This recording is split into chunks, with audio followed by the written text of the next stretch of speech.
Oh, Hi, Sibby. We're Hi, Rob. waiting on you. all right. You tell us when, Jenna. Oh, hello, Jenna. Well, we are now recording. We are. All right. I want to tell you about an early fascination with doors. Not a door per se, but a passageway, an archway, a fir tree and brick archway at the corner of the apartment building where my Nana and Papa lived in Silver Spring, Maryland. This door that you see here in front of you now is not that door. I remember as a little boy taking walks with Papa Lou around the block. This was a big adventure to walk all the way around the block. And when we made the final turn, and just about the final turn, we were almost back at his house. We had one more turn to make. He would whisper to me, I remember it like it was yesterday. And he did it every time we took the walk. He would say, let's take the shortcut. I had no idea what a shortcut was. And he led me to an opening that I had not previously discerned between the hedge that grew up to the 90-degree pointed brick corner of the building and the greenery. And that hedge was cut away in a semicircle like a part of an arch. And I found that if we walked through there, we had to go over the magic threshold of the splash block, that we would find ourselves in front, willy-nilly, we would find ourselves in front of their apartment building. It was extraordinary. It was magical. A whole row of hedges and a right-hand turn that we didn't have to make. Especially on a hot day, it was inviting and it was wonderful. Much as I enjoyed the walk, I enjoyed getting back to the apartment to a cold glass of lemonade or water. I enjoyed the magic of the shortcut. And what made it more magical as I looked at it week after week and month after month, and as it stays in my head, the splash block, the concrete splash block at the bottom of the gutter was filled with little multicolored particles of, I don't know, asbestos tile, I suppose. The roof tile that had washed down through the downspout and just the residue of it on the splash block.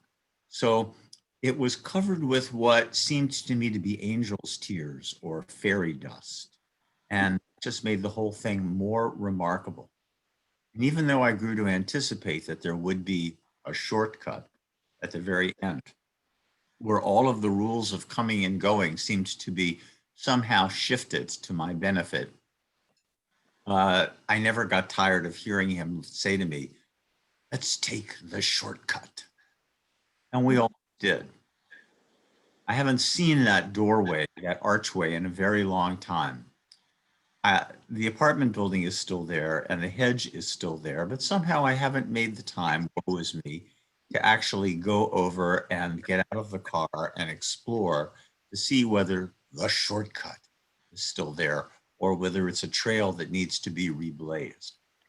But I knew I wanted to share it with you because of its very early influence on me. And I wonder whether there were some kinds of portals, some kinds of magical portals that characterized your early life, or that do even now. Is there a time when you make that turn, make that entry into a place where you feel totally transformed, perhaps where you feel safe, or maybe it's the opposite. Maybe it's a place where you feel not so safe, but there is magic anyway. Okay. Yeah. But Rabbi, it sounds like for you that your Papa Lou was God and did not know it. My Papa Lou was God. He could at least arrange the universe. But as an Amakai character. You know, he could do worse than that. That's right. That's right. Yes, David is citing a poem by Yehuda Amichai, "My Father Was God and Did Not Know It," that we read on my birthday, actually, about the giving of the Torah and Moses going up to the top of Mount Sinai. Well, another personality of doorways and passageways. Doors have soul. And this is our first text. Maybe we should look at it together and then maybe decide for ourselves, or I'll ask you for examples. Doors have soul. They are the guardians of boundaries. They serve both to divide and connect the psychic topography of the house, keeping its imaginations multiple and each part in direct or indirect relation with every other part. Doors make and mark tension between the diverse elements within the house. That's a lot. The art of the door makes of arriving, departing, and returning a ritual process that assures that the house will not be taken for granted. Clothe your entrance with such images, says psychologist Robert Sardello in a work called Facing the World with Soul. I'd like for us to think a little bit about his first proposition. It grabs you by the lapels and won't let you go until you give it your blessing. Wrestle with it, wrestle with it, wrestle with it. Doors have soul. What do you think? Doors have soul. Jen, I assume you're watching.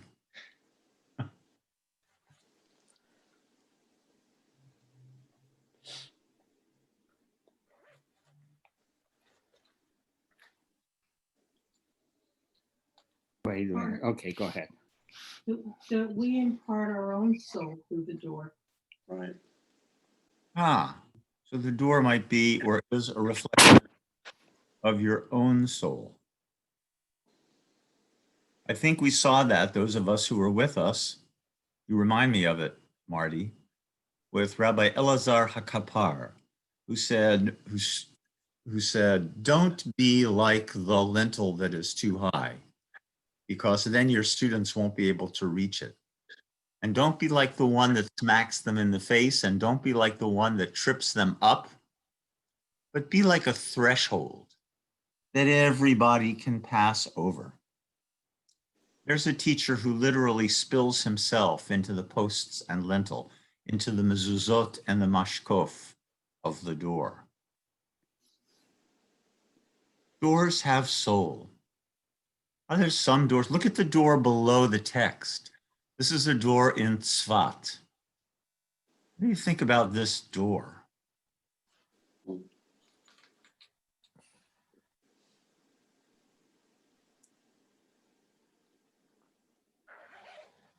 I like that it somehow seems guarded, at least symbolically, by those two lions. Mm-hmm. Yet also, I mean, not inaccessible. Guarded, protected, not inaccessible. And guarded in a way that we might say reminds us of a motif that we see on the Aron HaKodesh, on the Holy Ark, now and again, flanked by two lions. So there is something about holy protection here. And there is also something about accessibility. It grabs your attention. But the lions are not on the sides, they're on the top. It's Right. the fruit and the birds that are on the sides, so they're the inviting part. Yeah. Yeah. Openness, hospitality, and so on. I actually don't know in the semicircle that is above the triangles, I rather the diamonds. I Mhm. don't know what that is. I can't see it. I can't see it on my copy, and I've never made it large enough to be able to see it. We might be able to do that. Open palm. An open palm. Uh-huh. A It seems, chamsa. um, it seems like it's guarded and guarding at once, at the same time. Yeah, is it a welcome? It's welcome, and maybe it's also warning. Can it be both welcome and warning, hostis and hospice, all at this? I can't help but think when you say doors have soul, I just think of soul music, and like that's like a big high five. It's just welcoming. Yeah, I'm just imagining walking by that door and spot and hearing soul music coming out of it. It could happen. yes, absolutely. A number of years ago, I told Bobby Hartman, the late David Hartman's wife, that I wanted to come to her studio to see her painting. And she had a studio not in her house, but those people who know the roads in Rechavia in Jerusalem, she had at the bottom of Rechavia, across from the big hotel that was there, that was called the Inbal. I think it might still be called the Inbal. There was a big building on Jabotinsky, and it had a lot of apartments in it. And she gave me the address of her apartment on Jabotinsky. And I walked over there looking for her apartment. Bobby Hartman, I should try to send you some copies, some pictures of her work. Her work, I thought, was outstanding. And a few years ago in the Jerusalem Theater, she actually had exhibit space, and the exhibit was thronged and well attended. In any event, I loved her work and I wanted to see it in progress. And I invited myself to her apartment, and she was flattered and definitely wanted me to come. So I did. I went to the apartment, but the doors were not marked. The doors on her floor were not marked. There were no numbers and there were no names. But one of the doors was fairly leaping off the hinges because of the pulsing beat of Aretha Franklin music behind it. And that's when you knew. And that's when I knew. You were in Detroit. This was Bobby Hartman's studio. And I knocked on the door, but of course she didn't hear it. I knocked and I knocked and I knocked. And then I had to wait for the music to stop, and I knocked, and then she opened the door. And she said, "Oh, I guess that music was really loud." And I said, "No, that music was fine. It was just announcing where your apartment was because there are no markings on the doors out here." So, yeah, doors and soul music. There it is. There it is. Is there a door in your home, a door in your university life, a door in your school, a door in your past, a portal of some sort that had outsized influence on you when you passed through it? The chapel door, the door that went all the way up to the ceiling, the door made out of beautiful carved tiger grain oak, or the metal door, or whatever the door was, the door decorated. I have dreams that include doors from the house where I grew up, or one of the houses where I grew up. But when I enter the door, the room starts to take on its own shape, and it's very different than it was. When I wake up, I think about the room that's in my dream, the portal of the door into that room that was not that room at all. So whether it was magical or whether it was, whatever was taking place in the dream, the door entered a new space for me, I guess, to reinterpret whatever it had been. You just reminded me of talking about the houses, the apartment buildings one grew up in. To go into the lobby of a Bronx apartment on a cold day and feel the warmth, a machaya. To go into the apartment building on a hot day and feel the coolness, even if it was not air conditioned. Going into another world. Uh-huh. Mhm. Atmospherically switching worlds by walking through the doorway. Yeah. Which makes then a segue to the door of where your apartment was. Because you were already feeling that comfort level from coming into the front door of the apartment building. Yeah. Yeah, essentially you went into a different world. Yeah. Yeah. It's a lovely consciousness, and it's as Robert Sardello's consciousness. Doors have soul. They are the guardians of boundaries. The guardians of boundaries. It's hot. It's cold. It's safe. It's dangerous. To me, that term "doors have souls" implies almost to suggest that the doors are not really a part of the building. The doors have their own existence. The building is just a convenience or a happenstance. Rabbi Sager, Yes. could a door be analogous to a fence with a gate? I mean, A gate? Yes. the gate of a fence? Yes.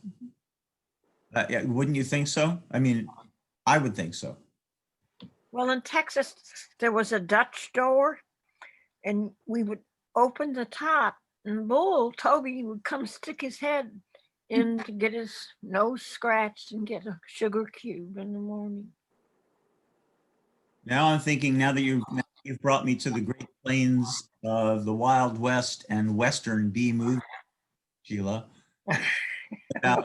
I'm thinking about that lonely wagon, or that purposeful, speedy rider who is going towards the Ponderosa, or towards whatever ranch he's going to, and there is nothing but big, wide open spaces all across the horizon, except that there is one place with 2 posts and a lintel, yeah, and a little sign that says Bar K Ranch. Yeah, B-Barbie, yeah. And somehow or other, those riders, for cinematic reasons, no doubt, always ride right between those posts, under the lintel and under the sign. There's no reason why they should. The gate is not connected to a fence. There's no protection. It's not a gated, as it were, or it is a gated community, but it's not a fenced community. There's just a symbolic entrance. Now you are on the property, and everything changes and the rules change. And you won't know that except for this gesture towards the portal that makes for the difference between the here and the there. So there's a similarity in Japan, the Torah, the gates to the temple. You walk through the gate, but you could just as easily walk around it. But Okay. everybody walks through the gate, and then you're officially within the temple grounds. Right. But suppose you hadn't walked through the gate, I wonder. Is there halakha that governs this? You have to walk through the gate or you're not really there? If there's a mezuzah, you have to walk through it. If there's a mezuzah, you have to walk through it. Doors have soul. They are the guardians of boundaries. They serve both to divide and connect the psychic topography of the house. The psychic topography of the house. Is the bedroom different from the family room? What's the psychic difference between being in your bedroom, where it's safe and warm and cozy and closed, and private and intimate? What's the difference between being there and the family room? What's the difference between the family room and the kitchen, or the kitchen and the dining room where you might be serving dinner? Are there psychic, what he calls psychic differences? And doors, or maybe arches, serve both to divide and connect the psychic topography of the house, keeping its imaginations multiple, and each part in direct or indirect relationship with the other part. Doors make and mark tension between the diverse elements within the house. Now, doors make and mark tension between the diverse elements within the house.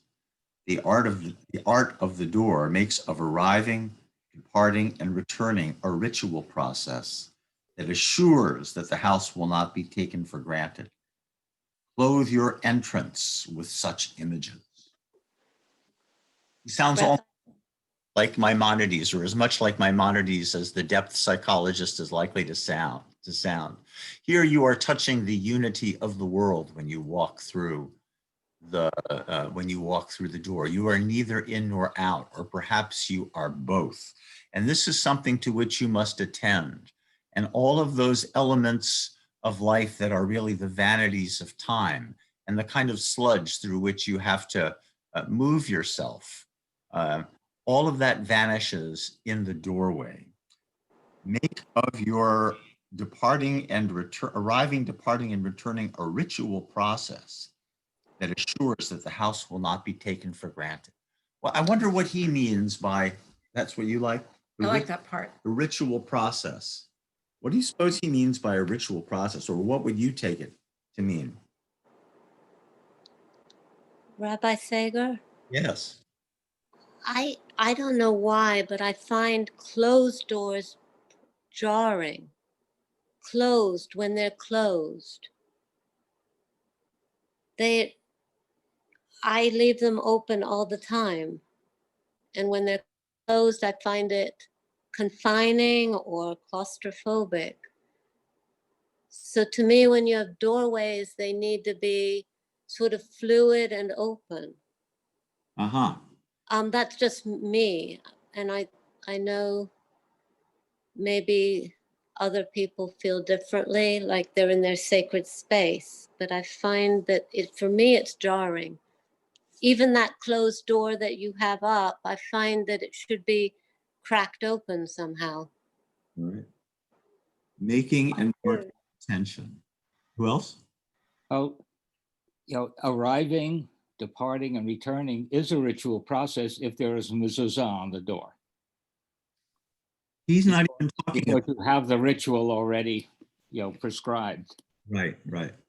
The ritual allows you to slow down enough to be there on the outside and then take in the difference of entering and being on the inside.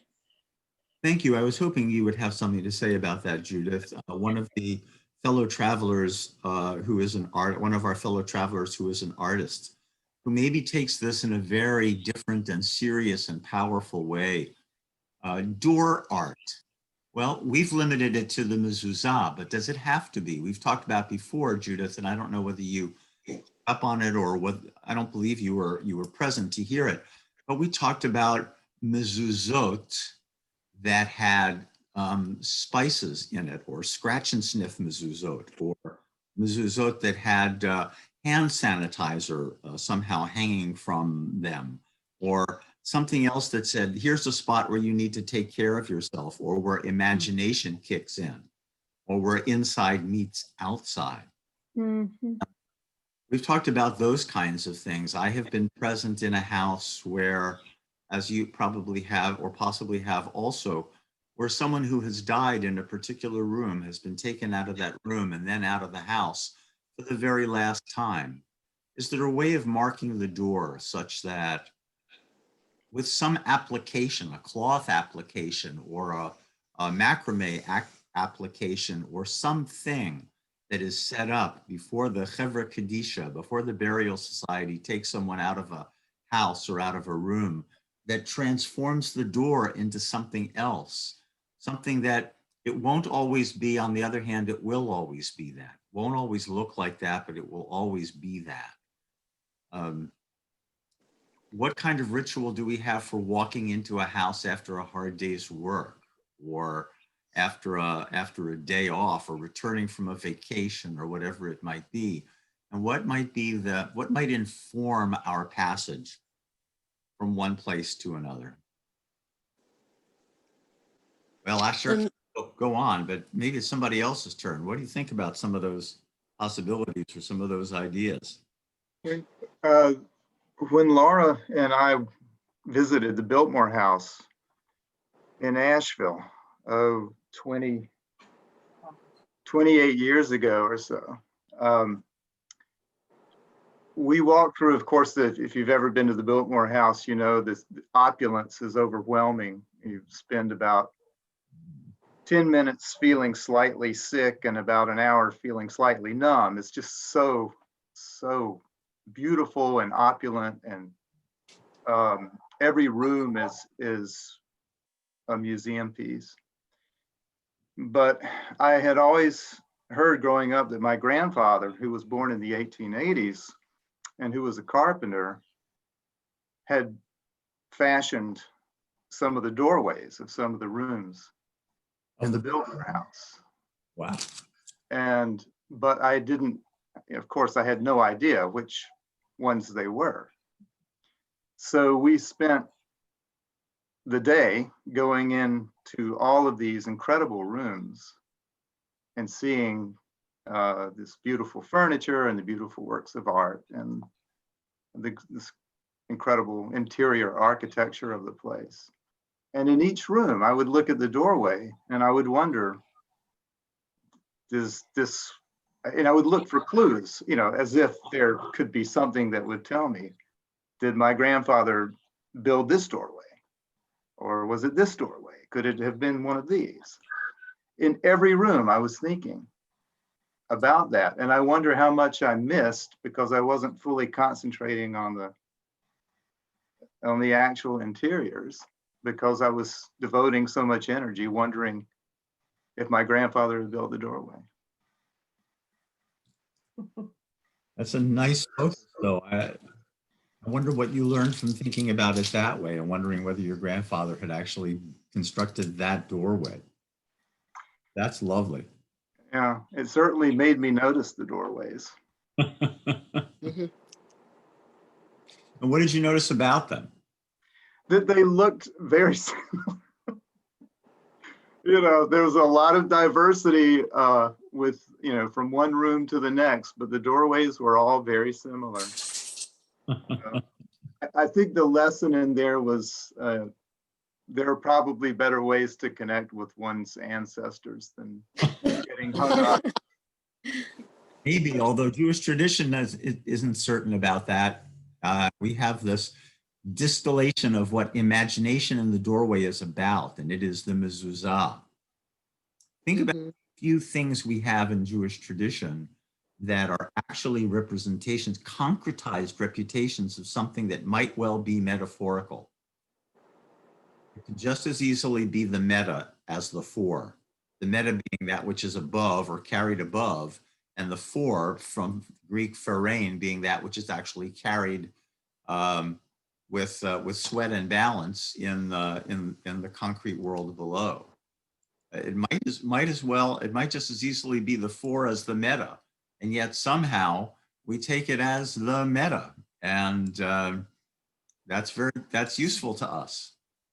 Well, while we're doing that and going from Papa Lou's shortcut to David Weaver's doorways, all of which look familiar, and any or all of which might have been constructed by his grandfather, giving him access to all of these extraordinary treasures, one after the other.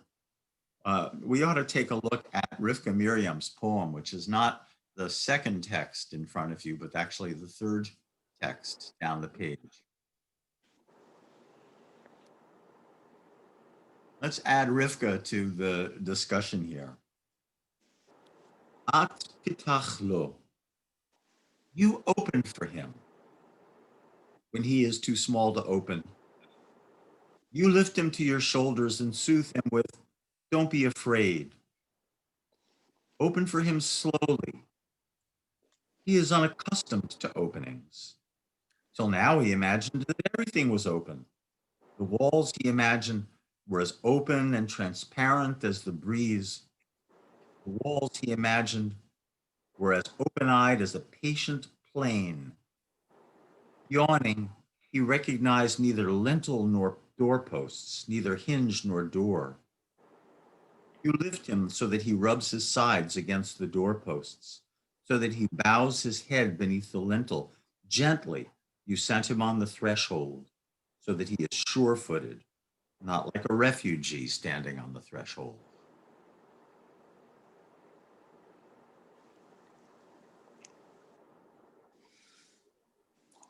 At pitachlo. You open for him when he is too small to open. Who? Who's the at? Who's the you?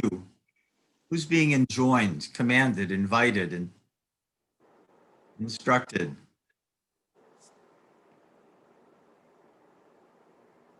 The student of Torah.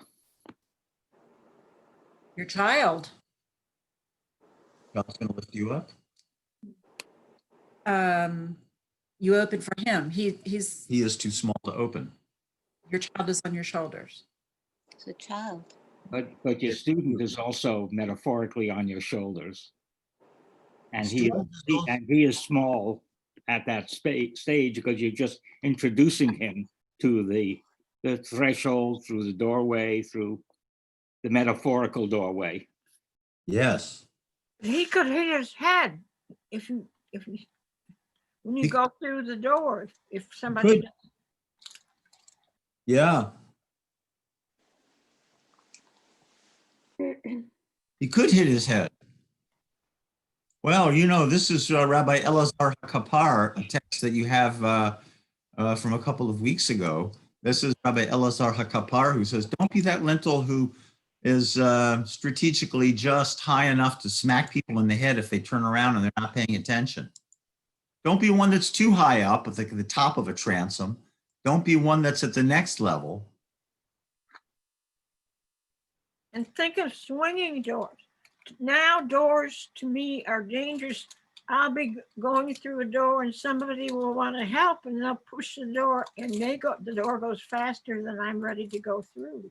Then I almost fall. Pardon, go ahead. No, go ahead. This to me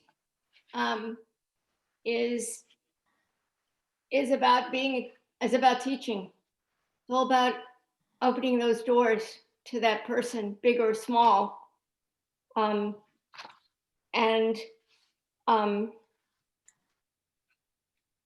when you get to the end, not a refugee standing on the threshold of an entire world, opening an entire place of learning happening.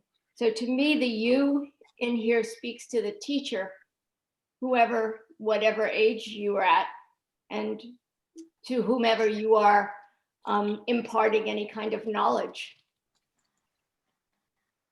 Nicely spoken by a master teacher. I suppose you figured that would be something I would go to, but it just totally feels right. Yes, I think so. The pedagogy here, this is extraordinary. You open for him when he's too small to open. You lift him on your shoulders and soothe him with, don't be afraid. Open for him slowly, slowly, slowly. He's unaccustomed to openings. Why? Because till now, he never thought about anything being closed. Everything always was wide open. There was no real differentiation between the this and the that. But now there is. And you're showing him the opening. Till now, he imagined that everything was open. Ad ko dima shehakol patuach. Up until now, he imagined that everything was open. The walls, he imagined, were as open and transparent as the breeze.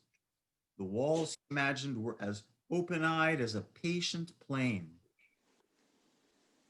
Yawning, he recognized neither lintel nor doorpost. So we have the architecture of the door here that echoes beautifully with the biblical understanding of the structure of the doorposts and the lintel taken from the story of the Exodus from Egypt, of painting blood on the mashkof and on the shtei hamezuzot.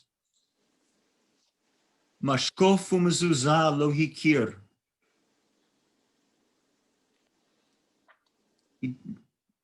Lintel and doorposts, he didn't know about those things. Neither hinge nor door. More of the stuff of the door.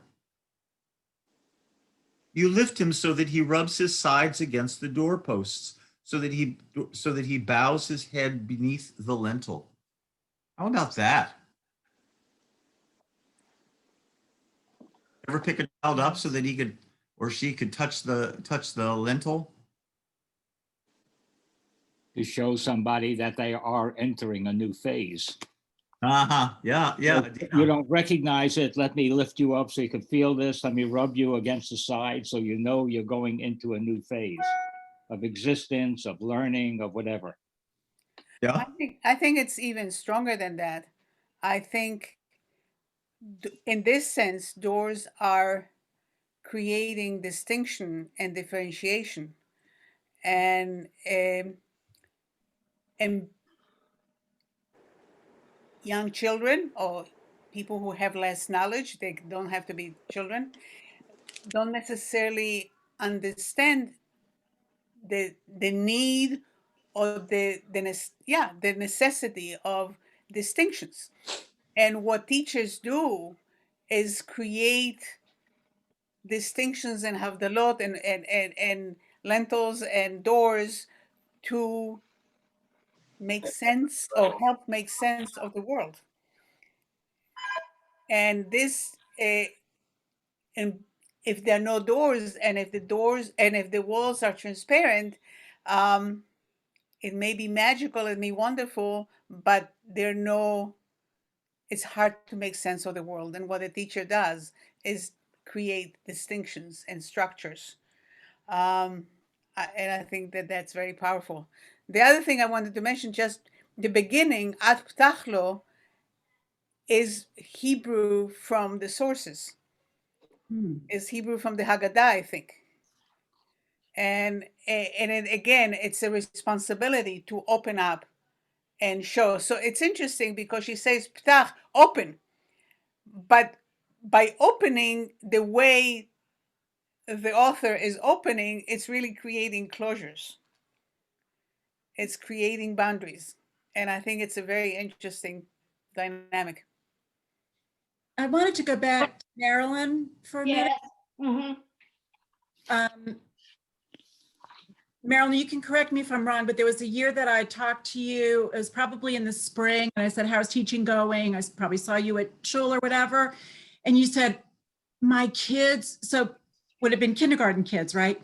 Right. My kids are, I've got some of them that are just on the verge of reading. Any day now, it'll break through. And you were so excited. And this reminds me of that, this opening of the door that they didn't even maybe realize was there, this whole new world that's going to open up for them once they can start to read. And you as the teacher were so excited about this sort of epiphany that your kids were getting ready to have. And that's what I see here, or thinking about a doorway as being, that's a good word, this epiphany, because we don't know what's on the other side. But when we're ready to go through it, there's all this stuff that could be on the other side. So that's funny that you were saying that, because as I've been thinking more, doorways are openings.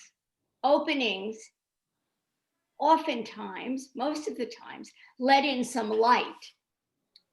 Light makes me think of when kids would have an epiphany, which they had all the time. And I would say, oh, the light bulb just went off. When a child finally said, oh, A-N-D, that's and I can find that all over here in all the places. And so the doorway is that opening into the world, either the world of mathematics, the world of social being, the world of operating as a reader, as a writer. And it also has about it the structure that's in this poem, because there is also structure to what's happening in the learning. And it's the structure they're putting on it, and it's the structure that you as a teacher are helping them put on it. So it rings on your shoulder. Yeah, that's right. And it's interesting because I had a t-shirt once that had a picture of a person and children all around, and it said, my head is full of children. And that indeed was correct. And those children were on my shoulders, every single one of them, watching them the opening for each and every one of them. Not really so different, just a different positioning from what Adina, another master teacher, had to say. You're showing them the openings in some ways by showing them the restrictions. Exactly. Here you can see so many teachers, also so many different levels. Yeah, sure. Other preschool teachers and professors, and just every age. So just thinking of that. I just wanted to say something regarding the sure-footedness of the poem, speaking from the poem's language, of being on the doorway is sort of like finding one's place between the known and the unknown, between what you said, Steve, the metaphor. We may think of it as meta and forget the for, but it's finding our place where we can hold the two together, that we can remember the higher at the moment, that we can also remember the lower. We remember the outside at the moment we're on the inside, and we remember the inside when we're on the outside, but holding the two together. And yes, this is speaking of a child, but it's the child within ourselves that needs to find the sure-footedness between two differentiated. Even coming to that is part of your growth. Differentiated, inside, outside, up, low, behind, in front. Finding one's place, and from there staying connected. Thank you. The posture of the person who is deposited upon the threshold. Are you there shaking and shivering like you've just gotten off a boat and you have no idea what's going on? Are you eager with some anticipation? Do you have some kind of strength? Does the threshold excite you as well and enervate you as well as frighten you perhaps in some way? You're also making me think about not only the Torah of the door, which is to say, what are the special things that the animated door has to teach us? But I'm thinking also about the Torah of the hinge. Is there something about the hinge where in and out are hinged together, where meta and for somehow come together, as I said before? Is there some way of decorating or some way of thinking about, or do you want certain kinds of hinges for your door? And Rabbi Sager? Yes. On the other side, I love the way the mezuzah keeps the door open. It points inward. I just love the way on the other side of the hinges, the mezuzah keeps that door open from the outside to the in. Yeah, yeah. Someday soon, I hope, we'll be able to make our way back to Bethel. Let's say, or people who haven't been to Bethel, because there are people on this call who haven't come or don't come regularly. You'll be able to come downstairs and see at the base of my door, the door to my office. Well, first of all, you see a picture on the door, a photograph taken by a master Armenian photographer of somebody walking through a gate in the old city, a passageway, an arched passageway, which is not on the outside of my door for frivolous or merely artistic reasons. And also on the door, you'll see a mezuzah like all the other mezuzot made by Steve Herman. It's interesting to see that children still tell the story that this, Arna, you'll remember the cherry tree outside of the kitchen that was cut down, from which Steve Herman made mezuzot for many years. But people still say this is made, children still say, and this mezuzah was made from wood from the cherry tree that used to grow outside of Bethel. Probably hasn't been the case in any literal sense in 25 years. But it's a matter. But it's a tree that keeps on giving.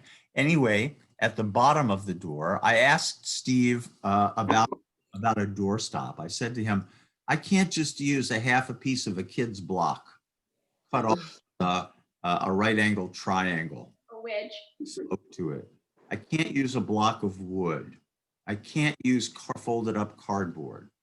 So for something to keep my door, the door to my office open, which is always open, I need something, I need a guardian. I need something faithful. And he sent me a bag of pieces of wood that were from the pews, from Bethel pews that he planed down and that he cut and used to make the memorial board and used to make furniture. And he had a bunch of pieces left over.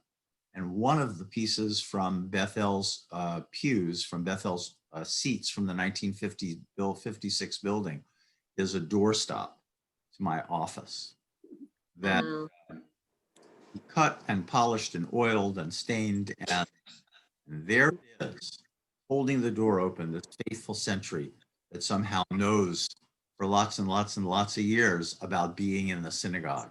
It somehow has to be animated in that way.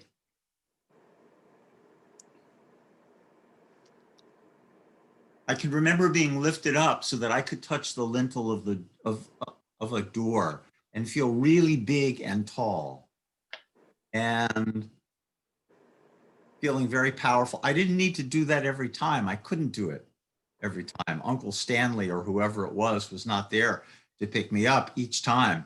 But I had done it. I knew the texture of it. I knew what it felt like. That whole business. Nobody ever picked me up in such a way and carried me through the doorway and specifically rubbed me wrong, as it were, against the side of the doors, saying, this is something that you have to be careful of this.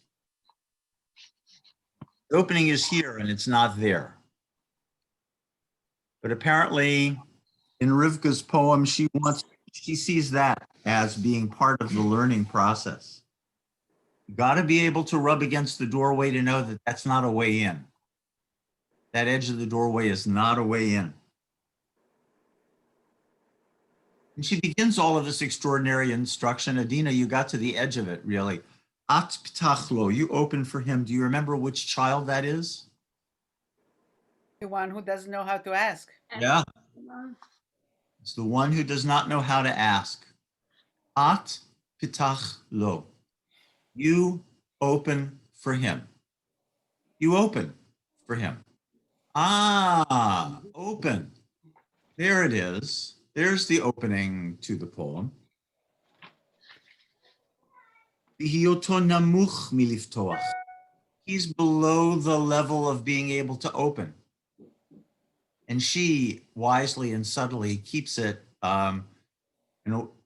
keeps it that way, saying maybe this is a person who's short, maybe this is a person who's young, or maybe this is a person who is too low in terms of his or her ability or knowledge to be able to perceive the dimensions of the opening. So in every case, somebody is moving us back to be, in some ways, to be the teacher.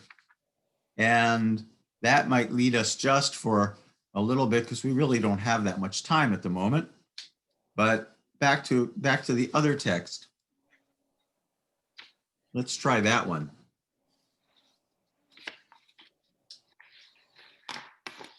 Not that we usually do that, 3 texts.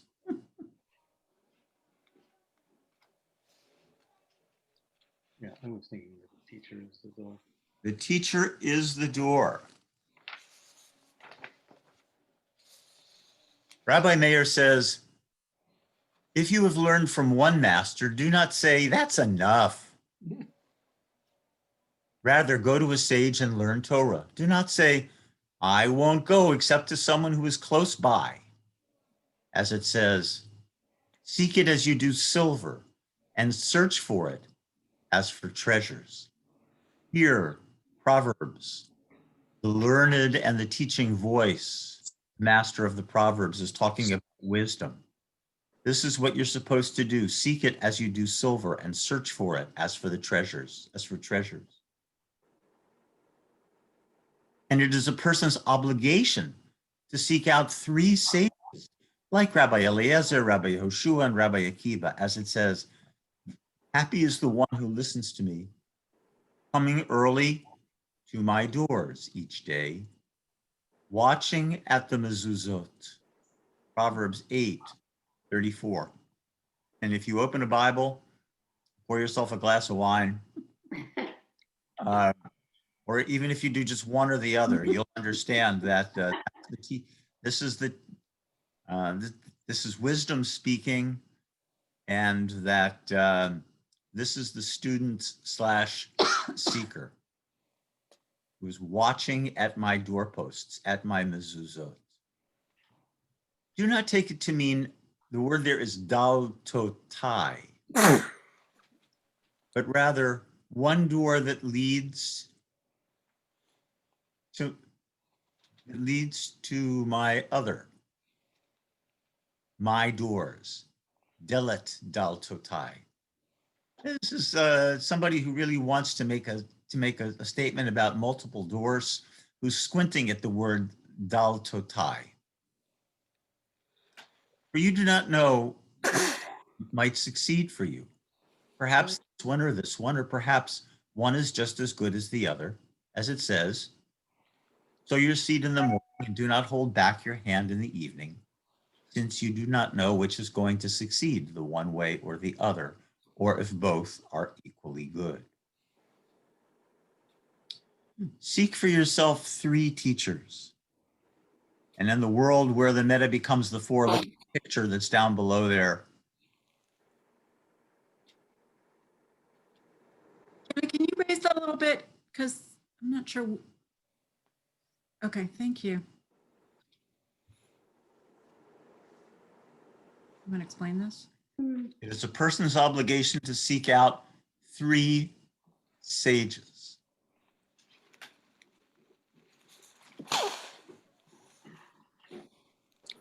Yishamesh shlosha talmidei chachamim, kigon Rabbi Eliezer, Rabbi Hoshua, Rabbi Akiva.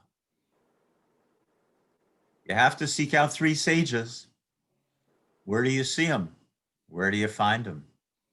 And a student walking with a little jug on his head before them, but do you see them? In this gate. And maybe beyond them, you'll see, here's what I did. Do you see something bigger in that picture? Face. Up here. There is a face. The opening is a white A beard prophet. to a face. It's almost something that Dolly would have done. Well, the Dolly is me, so you can say, hello, Dolly. Hello, Dolly. Hello, Dolly. If you're so inclined. That's me with a tallis over my head. Kind of, Is it really? Hang on. yeah, kind of mimicking the arch of the doorway. And I'm taking this with a camera. Wow. With a phone camera hidden in the light that comes from the Armenian photographer's picture. So, Wow. That's amazing. right, so the camera is just there in that bright area. Wow. To be in a place, in a picture that looked meditative, and that if I looked inside myself, maybe I'd find those 3 teachers, or I'd find 3 windows, 3 frameworks, 3 ways of saying, you know, here's the truth of the matter. You can't always touch the lintel. You ought to be careful of scraping yourself against the sides. You ought to understand that things are really wide open, but they're wide open from the perspective of the closures. That is to say, to take what Dina was saying about structures and the freedom that they give, paradoxically, as they close things in or frame a particular view, and what Marilyn was saying about the opening that comes when you can read. But You know, Marilyn, if you understand that A-N-D means and, then you know that it doesn't mean end. Right. Yeah, are you learning? In other words, just thinking about what you and Adina have said together, does it say on the one hand, this opens you up? And I remember as a child reading the sports page of the Washington Post and not being able to read much, but I knew certain words like and the, and of, and an, and various words like that. And I would turn to Shirley Povich's column, which everybody in my family seemed to love, and take a pen, and I would underline every word that I knew. Really, those words were not the operational words. They weren't the nouns and verbs, or they didn't show the subtlety or the wit or the wisdom of the great sports writer Shirley Povich, but they showed what I knew, as well as revealing certain limitations. And I wanted to know one thing, one word, and not the next. This picture also, in a way, is saying the teacher is the doorway to something, to enlightenment, in a way. That's the literal interpretation of this picture. Yeah. See your shoulder there. So I keep going back to the poem, and I'm reading, you lift him so that he rubs his sides against the doorposts. And the thing that comes to mind with that is that perhaps everybody as a learner has to rub themselves against something that's hard. Yet they still can go through and they can cross the threshold. But it's important to know as a learner, no matter whether you're learning something as an older person, that there are struggles, which to me is like rubbing yourself against the doorpost, which is you're going to feel that. It's either you're going to bump into it, it's either going to hurt you, it's going to scratch you, but you can continue through and cross that threshold and be successful. Thank you so much. You just opened up 10 dramatic moments of my career. As a student, as a rabbi, as a father, as a husband, as a teacher, 10 and more, where you know, feeling that doorpost, feeling that doorpost, or that it wasn't all open after all, and there were some bounds and limits where that was really helpful. So, right, and you need to have those things. It's better to have those things because you can get up from them and move on than to never have them. It's hard at that time, and it's hard convincing parents that it was okay that their child was struggling a little bit. We could get them past that I couldn't always make it easy. well, very lovely, very lovely. Well, I think we're going to close because the hour has arrived. I hope I'm beginning to help you make the case about the nature of the door and how it functions as an important element of religious imagination. And even in a way, even for somebody like the great Robert Sardello, who doesn't write a lot personally, doesn't write personally about religion, and I don't know about his religion. I don't know much about him as an individual at all. I know he's a student of my very much admired teacher, James Hillman, a student and a colleague, but I don't know much about him. But when he says that the art of the door, and he's speaking really about the art of the door, about art, the door as art, was it meant to be beautiful? I don't know. I tend to think not. Was it meant to be different, each door different? David Weaver, I don't know. Are they all the same? Could any one of those doors be made by your grandfather? Maybe. Maybe.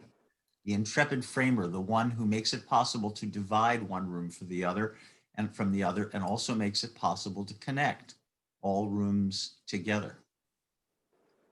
There is art to the door and in the making of the door.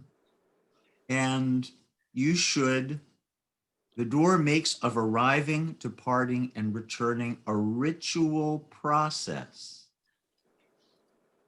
Doesn't mean a religious ritual, but let's say a ritual that can be, reproduced regularly, takes on the contours of a religious ritual. It might not have a God about it, but it has a process about it and a feel about it.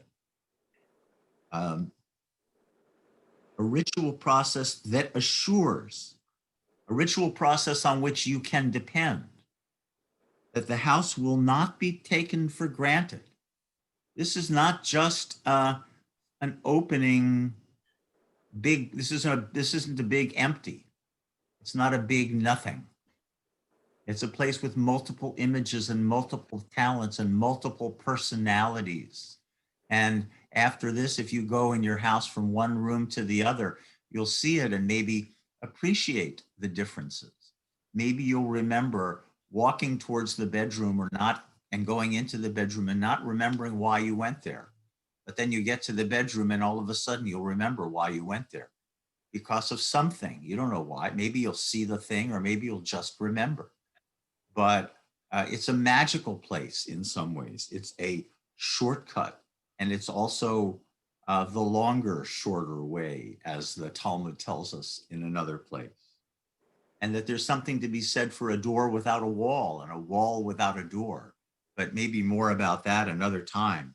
In any event, the house will not be taken for granted. Clothe your entrance, your entrance to the house. Archie, what's wrong with our internet? Clothe your entrance with such images.